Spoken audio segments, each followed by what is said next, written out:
We've been growing about 80% every year, so we've had really substantial growth over the last 5 years for sure. We've been in business actually since about 1998, but over the last 5 years where we really started focusing on our Microsoft relationship and cloud technologies and online services technologies, we've been growing at a tremendous clip every year. That leap really kind of happened around and that growth through cloud.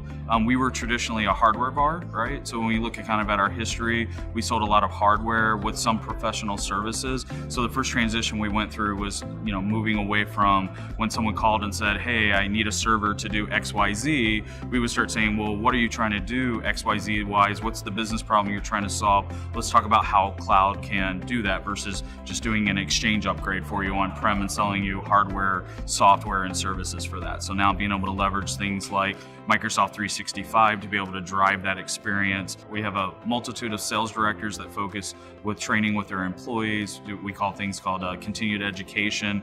So a lot of focus on helping them through that. As a matter of fact, last night they had one about the digital transformation, right? And as a salesperson, what that means. So like I just talked about earlier, where, getting them to move away from just looking at something as a hardware order or a software order, but that bigger picture of what the company's trying to accomplish, meaning our customers, right? So our goals align to our customers' goals so that we both win in that scenario.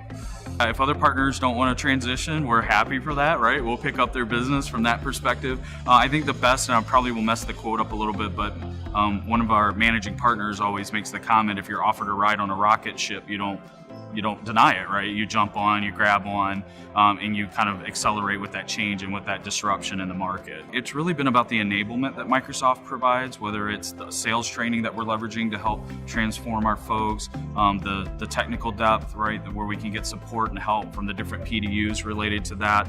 And third, I would just honestly say it's some of the investments, right? Some of both the investment on the training side, but then investments with clients, so that when we're out there co-selling together, if we need to further convince a customer that this is the right solution for them from a business perspective, some of those proof of concept funds and things like that actually really help drive that sales cycle forward. But for the customer, it drives their business forward and drives their digital transformation forward.